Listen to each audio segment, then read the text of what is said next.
Bildiğimiz gibi bugün itibariyle Siyonizm küresel bir işgaldir ve 7 Ekim 2023'te ki bunu çok sık duymaya başladık ve duyacağız bu tarihten sonra ifadesini.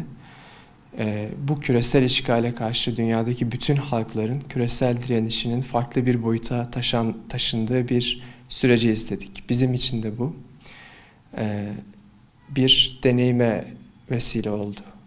Bu saatten sonra artık en başından beri sahip olduğumuz ne yapacağız sorusunu bu kongre aracılığıyla öğrendiklerimizden sonra daha doğru, daha iyi sorularla sormayı hedefliyoruz. Yani 7 Ekim 2023'ten sonra Türkiye'deki çevrelerin, oluşumların, fertlerin bu içinde bulunduğumuz işgal, bu krize karşı verdikleri tepkilerin bir muhasebesini yaparak bu muhasebe zemini üzerinden kendimize bir halk olarak nasıl yeni bir sivil alan inşa edebiliriz dediğimiz bir kongre. Bu kongre içerisinde 2 yıldır içinde bulunduğumuz mevcut sivil dağınıklığı meşrulaştırmaktan bilhassa kaçınarak bila istisna birçok yerdeki insanlara davet götürmeye çalıştık. Hatta hedefimiz gerçekten kendini anti-siyonist sayan, böyle ifade eden herkesin bu kongreye katılmasıydı. Dolayısıyla o kongre içerisindeki bütün söylenen şeyleri veri olarak kabul ederek biz böyle bir tartışma alanı ve herkesin yeni bir sivil alanın inşa edilmesi konusunda tekliflerini bu yöntemde ileri sürecekleri bir ortamı tahsis etmeye çalışıyoruz.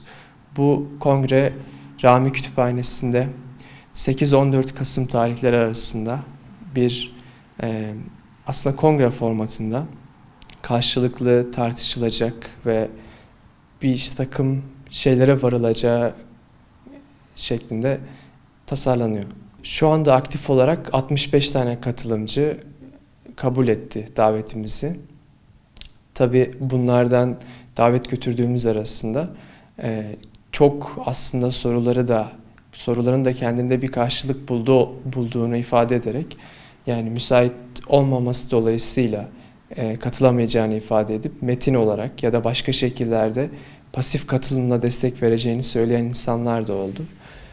Dediğim gibi şu anda 65 tane katılımcı var. Bu aslında 3 gün, 3 oturum demek oluyor. Her oturumda 20 tane konuşmacı olacak. Şu süreçte de önümüzde 2 hafta var. Biz hala, eğer ilgililerden böyle bir rağbet olursa, şu anda katılımlar açık olduğu için aslında talepleri kabul ediyoruz ve eğer daha fazla talep olursa ilerleyen günleri de doldurmayı hedefliyoruz. Yani katılım devam ediyor. Aslında yani bir eylem kendisinin o anda yaptığı şeyden daha fazlasını vermez bize. Yani bununla şunu söylüyorum. Şu an 1-2 tane ifade ettiği şeyle yapmayı başardığını düşündüğüm bir şey var bu kongrenin. Birincisi şu. Aslında anti-siyonizm kongresi dediğimizde çok daha önce kaybedilmiş bir kavramsal üstünlüğün geri alınmasıyla tarihin şu aşamasında bir atılım olarak değerlendiriyorum bunu. Yani şu demek,